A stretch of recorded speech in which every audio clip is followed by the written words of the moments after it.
อัปเดตลุงพรจ้าพี่น้องว่านข่าวแล้วจ้าผลปลูกอันแรกของลุงพรอันแรกของลุงพรสำหรับอันอย่างธุรกิจใหม่ของเราว่านข่าวนาแซงจ้าพี่น้องสบายดีรอบสวยเด้อจ้าพี่น้องจ้าสบายดีบ่ทุกคนเด้อจ้ายินดีต้อนรับทุกช่องแม่น้องบอยคือเก่าคือเดิมป้าบัวกับบัวไปใช้แล้วจ้าบ้านนี่ลงมาให้กำลังใจลุงพรกับน้องบอยอยู่ทงนาแล้วจ้าบัวได้ไปทางใดแล้วจ้าได้บ่ได้กะลองผู้ใดก็ว่านกสิกินเบิดบัดตอนเขาห่วงก็หาวิธีจัดการนกให้มันได้เลยลุงพรเลยป้าตัวนี้ทางออกให้เบิดหัวตัวนี้บ่ให้มีหมงเกาะเลย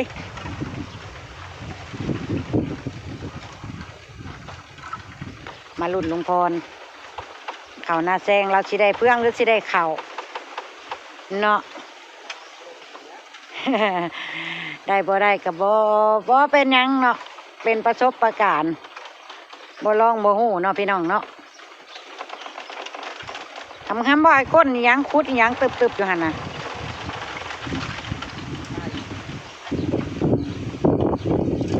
ส่วนให้ต่อไปเพิ่นก็สิปลูกอันข้าวโพดยังของเพิ่นนั่นแหละจ้ะพี่น้องนี่ได้บ่ป่าน่ะ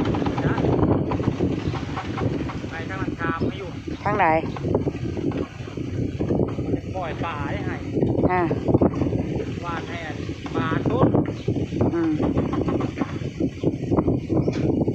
ตามว่าตามลุงพรว่าจะได้ลูกป่าวะงานจะพอได้ลูกป่าหาลูกป่าให้ลุงพรเนี่ยเด้อพี่น้องผู้อยู่ทางฝั่งไทย พี่น้องผู้อยู่ทางฝั่งไทยหาลูกป่ามาให้ลุงพรเนี่ยเด้อถามข้าเจ้าบ่เคยส่งแถวนี้ข้าเจ้าบอกว่าถ้าเป็นจำนวนหน่อยแล้วข้าเจ้าบ่ส่งเพราะว่ามันมาจากอำนาจหรือว่าอุบลมันบ่คุ้มค่ารถส่งข้าเจ้าว่าถามแล้วต้องรักพันหรือว่า2,000 บาทขึ้นไปเพิ่นว่าจังสิมาส่งให้ว้ายพระจิไปปานนั่นเนาะทำมองเก่งเนาะก็อยากได้แค่จำ400-500 บาทนี่แล้ว1,000 บาทนี่แหละเนาะเต็มที่ก็ได้ก็ลองเบิ่งว่าลุงพ่อเราสิสอกหาวิธีใดมามันมีบ่ละนาแรงลูกป่าพี่น้องลุงพ่อก็เว้าไปทั่วทิศทั่วแดน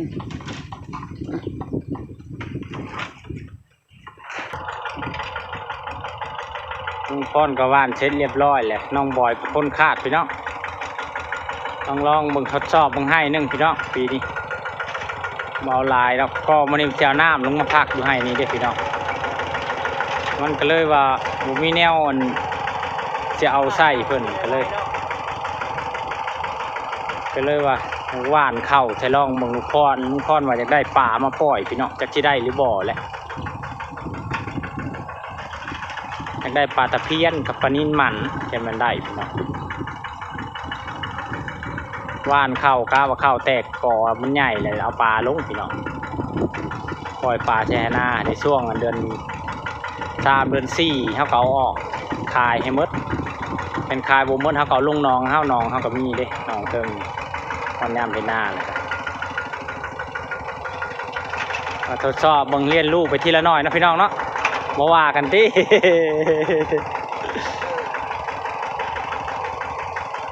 ลองเบิ่งทดสอบเบิ่ง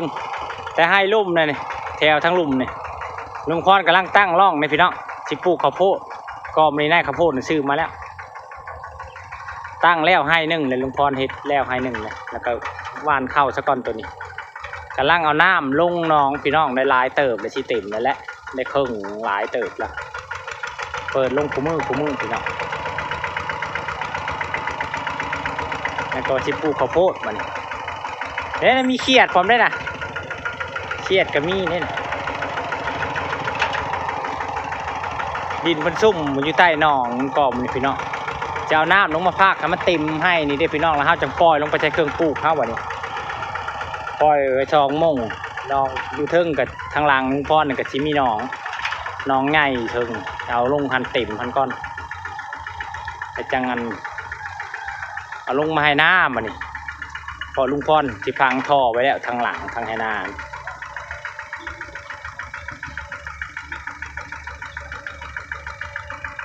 ว่านเข้าดอเฮาแหละพี่น้องใส่เข้าดอเฮา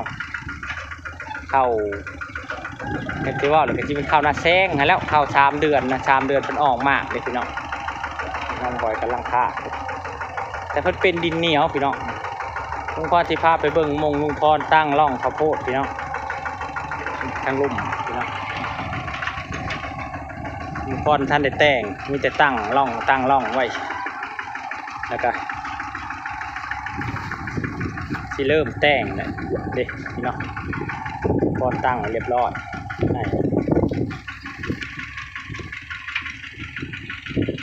ตั้งเป็นร่องไว้เลยพี่น้องมันเป็นดินทรายตัวนี้พี่น้องเป็นดินทรายมันซุ่มแต่ลุงพรสิเฮ็ดลงไปหาลุ่มบ่ได้เอาจะมดในข้าวโพดที่ซื้อมาทง1แหละลานซื้อไว้คนบ่ได้ปลูกคนลงไปเฮ็ดงานแหละลุงพรสานต่อกับพอดีลุงพรทางน้ำลุงพรก็สิเอาเลยบาดแล้วก็สิหาข้าวโพดข้าวเหนียวมาปลูกสิอีกเสียมาพักน้ำไว้ให้นี่พี่น้องมันให้ที่2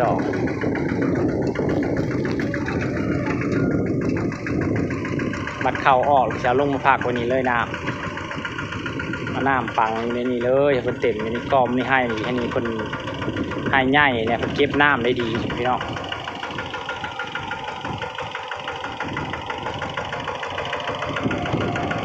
แล้วในการที่ตั้ง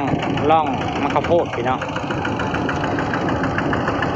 ปล่อยไปขาดลองมือแต่ว่ามันได้รับมากรับผลดีกะปีหน้าลุงพรจะเอาลายตัวนี้ได้นานพี่น้อง ลองเลยทดสอบมาก่อนก็มันนี่ให้นี่มันจะพักน้ำอยู่แล้วมันจะบริมีอย่างนี้พี่น้องมันต่ำน้ำที่เต็มอยู่นี่แล้วก็เลยว่าว่านเข่าใช้ลองเบิ่งแค่ได้ลูกปลาอะไรคือสิคักพี่น้องมาปล่อยใช่ในคนส้นเลยพอดีคนส้นน้องบอยไก่ที่แล้วพี่น้องเครื่องให้แล้วเห็นมามันเป็นให้ใหญ่พี่น้องนี่ลุงพรสิพังท่อไว้ในแถวมูนี่พี่น้องแล้วก็พอดีมันจะเป็นเด้ทางนองเนี่ยก็จะลงมานี่แหละพี่น้องลุงพรสิปล่อยน้ำลงมานี่เลยลงมากก็จะมาฟังไว้ให้นี้ลุงพรไทยถมต่อเพื่องมันเลยพี่น้องแถวส่วนข้างทั้งนี้นะพี่น้องแถวห่มแถวนี้ลุงพรจะปลูกมันด่างปลูกมันแก้วพี่น้อง2-3 ให้ลุงพรจะปลูก3 ให้เลี้ยนกันลงไปนี่แหละแล้วก็ลุงพรแถวทั้งลุ่มลุงพรสิลงเบี้ยบักพริกให้ป้าเพิ่นกล้าไว้ให้แหละ200เบี้ยมาติดตามมึงลุงพรเบิ่งเห็ด2-3 อย่างตะกี้ว่าอยากได้มักทั่วดินน้ำพี่น้องมาปลูกคือสิงามมันเป็นดินทรายเด้แต่หาในทั่วดินบ่ได้พี่น้องถามทางใดเขาเจ้าก็ยังปลูกอยู่ถ้าเขาเจ้าลือเอาพุ่นจักสิได้มันก็สิสวยสิล่าสิสวยเลยเนาะพี่น้องก็เลยว่าปีใหม่กันได้จักสิลองเบิ่งในทั่วดินข้างหน้าจะทิ้งงามอยู่พี่น้องมันเป็นดินทรายเด้คือเป็นมวลลุงพรปลูกงัวปลูกหยังจะเข้ายังงามแถวนี้พวกเข้าพวกหญ้างามนะถ้าเห็นก็จะปลูกนั่นได้เก็บก็คือชาวบ้านนั่นเราปลูกเป็นหัวดีได้สวัสดีนะ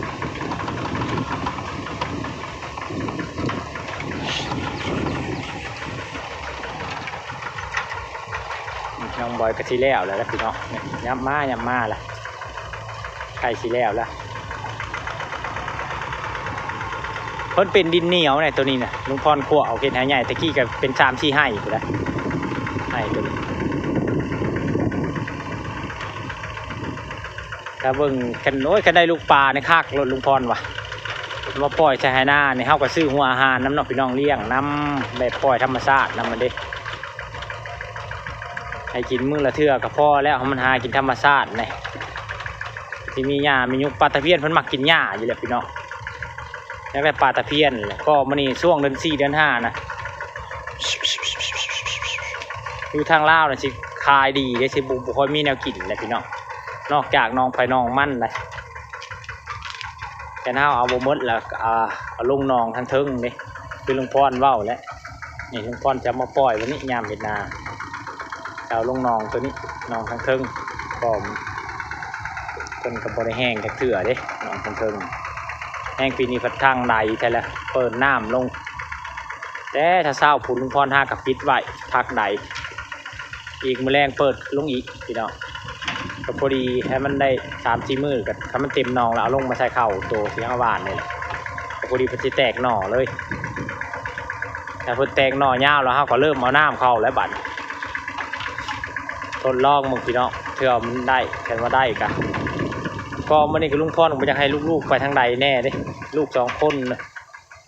กันไปทางไทยก็เป็นห่วงลูกพี่น้องพาเขาเจ้าเฮ็ดอยู่ในบ้านในเมืองเฮานี่แหละได้5ได้10ก็ใครโกบ่ได้เนาะพี่น้องเข้าเฮือนปลูกข้าวโพดปลูกอย่างนี้แหละแถวบ้านเฮานี่แหละขันยามนี่นะอยู่ทางลาวน่ะบ่ค่อยมีงานเลยพี่น้องแค่บ่เฮ็ดเกษตรเฮ็ดหยังขายเป็นอันนี้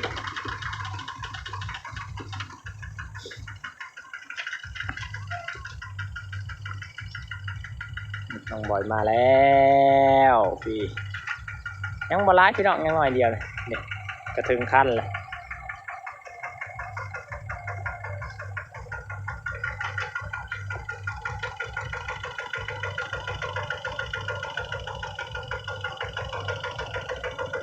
น้องบอยเพิ่นก็จะไปที่กรุงเทพพี่น้องหางานเพิ่นจะไปคือพ่อบ่อยากให้ไปก็ได้ไปก็คือน้ำลูกเนี่ยพี่น้อง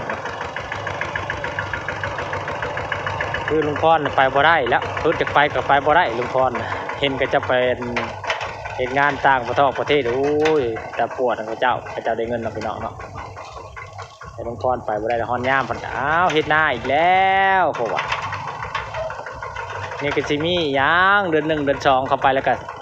เดือน3เดือน4เดือน5แล้วก็เดือน6ก็เฮ็ดนาอีกแล้วเนาะพี่น้องไปก็บ่พอได้เงินได้ค้ำเนาะมาตั้งรักใหม่อยู่ซะก็เลยอยู่บ้านมาซะเลยเฮ็ดแนวนี้แหละวันนี้ลุงพรได้น้ำบาดาลเลยลุงพรไปใส่แล้วลุงพรสิอยู่น้ำหัวน้ำสวนนี่แหละ